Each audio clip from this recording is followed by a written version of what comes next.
pa pong mga games sa mga e-wallet, sir, iko-contempt ka namin. Antindi ng banatan kanina sa Senado. Ang lalim mo ng pagdating doon sa issue ng online na gambling.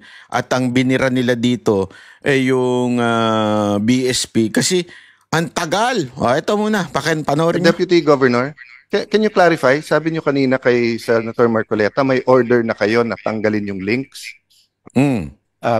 Yes, Your Honor. So, hindi sumusunod sa inyo. Do you have GCash? Yes, Your Honor. I-open nyo yung GCash mo ngayon. Nandiyan pa huli yung link.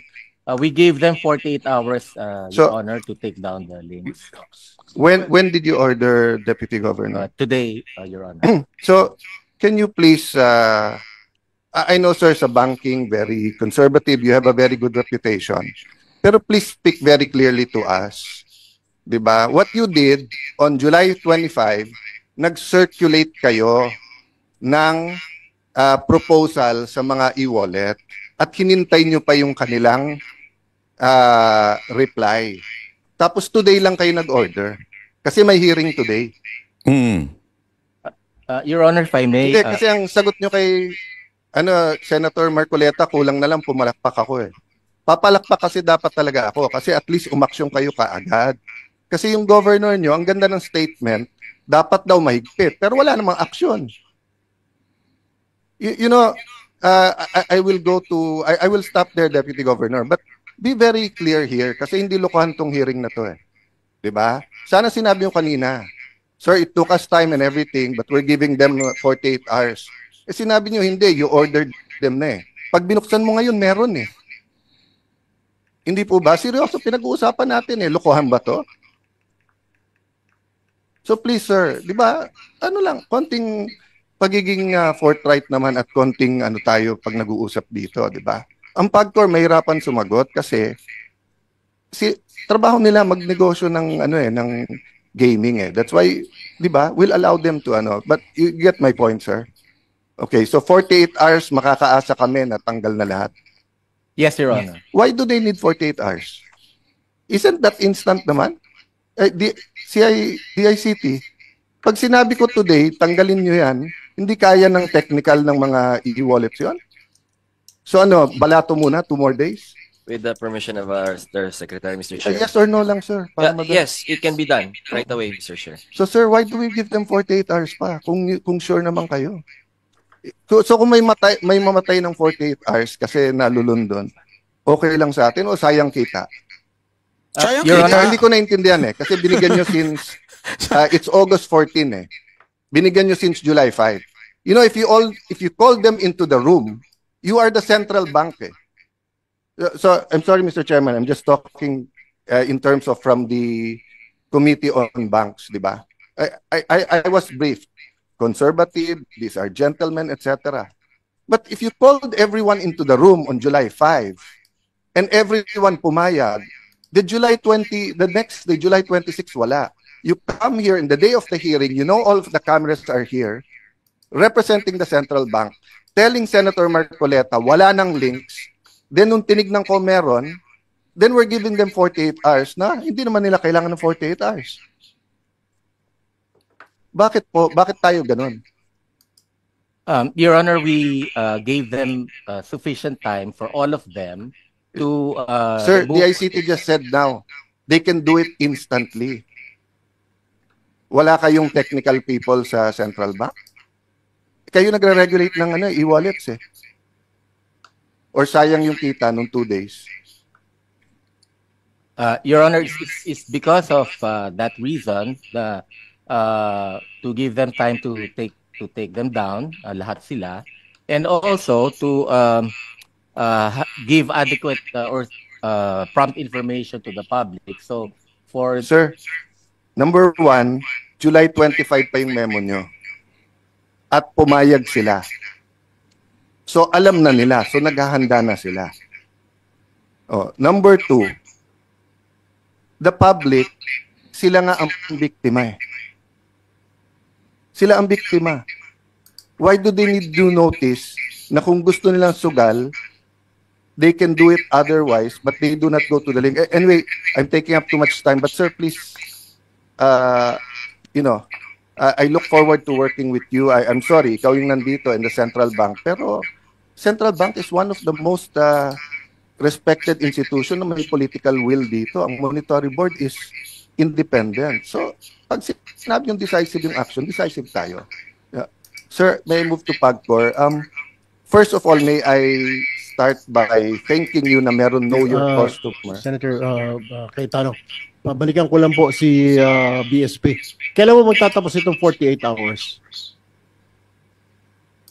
I start from today. Kailangan po matatapos. Anong araw po yan? That's 2 days sa Saturday, Your Honor. Sa Saturday. So sa Saturday, in-expect natin na committee na ito na wala ng games dyan sa e-wallet na yan. By end of Saturday. Sa Saturday. Opo. Anong oras po sa Saturday? Umaga, tanghali, gabi? 48 hours po, so we give them until the end of Saturday to remove. End of the Saturday. So ibig sabihin, sige, pagbibigyan kita, Sunday morning, hindi ko na makita yung games sa mga e-wallets. Apo, wala na po. Pag may nakikita po ako, iko-contempt kita. Pwede po. Para malinaw po tayo, hindi yung, sabi nga ni Senator Cayetano, wag mo ninyong biro-biroin ng komite na ito. We have a problem. We have a crisis. Correct. Hindi po ito basta-basta. We are facing crisis, Mr. BSP, sir. And when you say, Saturday po, huling oras na Saturday, sige, pagbibigyan kita hanggang Sunday. Pag Sunday morning, meron pa. Yes, Your Honor. And we'll also take, we will sanction also the concerned BSP. Mr. Chairman, if I may, Mr. Chairman, if I may, just very short, Mr. Chairman. Right. Thank you, Mr. Chairman. I would respectfully object, Mr. Chairman, to that statements made by Central Bank in saying that they need time, 48 hours to take it down, while we heard from ASEC Paraiso a while ago that they can do it right away. I just don't get it, Mr. Chairman. Forgive me, Your Honors, my dear colleagues. It is not acceptable yung answer bakit kailangan ng 48 hours. We wanted to protect the public eh. Namamatay na nga yung mga tao eh. Numbers don't lie. These facts, these reports, ang dami pang hindi nare-report, Mr. Chairman. Kausap mo lang yung isang governor sa isang probinsya dito sa Pilipinas. Sabi niya, halos araw-araw may nagpapakamatay dito, pare. Totoo yan, totoo yan. Bakit di natin ma-stop? Again, Mr. Chairman, I'm really sorry.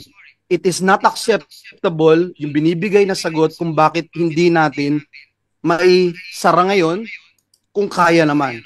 Ngayon, if there's another answer, Mr. Chairman, that would convince this representation na bigyan pa rin ng 24 hours, sige ho, I will agree. But right now, the answer being given to us, Mr. Chairman, hindi ho acceptable. Sorry. Thank you. Nako, ayan. Alam mo mga kababayan, ang simple-simple talaga nitong issue na ito eh.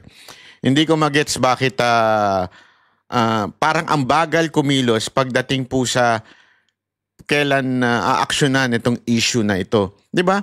Kasi una-una yung yung bagang bilis ng access. O, 'di ba? May GCash ka, nakalink na doon yung ano mo, yung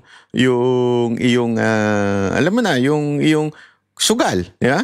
So, ang bilis talagang maubos. Yun ang ano doon eh. Alam mo, yun nga sa casino. 'Di ba? Paulit-ulit ko sinasabi kasi hindi naman papagkailan, nag-show din tayo doon eh. Oh. Iyon, hindi ko sinasabing ano niyo yun pero at least apakahirap pumasok doon, 'di ba? At sasadyain mong pumunta. Ibig sabihin, kung talagang may income, let that income yung doon sa mga casino. Oh, but I'm still totally against any form of gambling ha. Pero kung gusto mo doon ka na lang. Kasi dito sa mga online, ay grabe nasa kamay mo na. Andali. Yung iba nga, di ba, yun na nakikita natin eh. Yung iba talaga naglalaro lang ng casino, ay naglalaro naggagamble sa kanilang online habang nagdadrive. Hindi naman nagdadrive habang nasa trabaho, naglalaro. Di ba? I mean, ganun nakadali ang access. Tapos, idinikit mo pa sa online na hindi mo pa yung sa mga GCash, sa mga hindi ko alam yung sa Paymaya. Mga ganun, bakit hindi agad-agad ipastop. Yun yung sinasabi nitong mga senador natin, di ba? Anyway, I really hope na may gawin ho itong ating mga government official unless may utos si Marcos, di ba? Kasi kahit nga si Marcos, hindi ho siya kumbinsido na totally itigil ho itong online gambling. Hindi ko nga maintindihan. At hindi ho yan pinupuna. Hindi ho yan pinupuna ng ibang tao. Di ba na akala ko ba kayo ay against online gambling, against kayo sa pero yung mga vlogger ninyo, hindi pinupuna yan.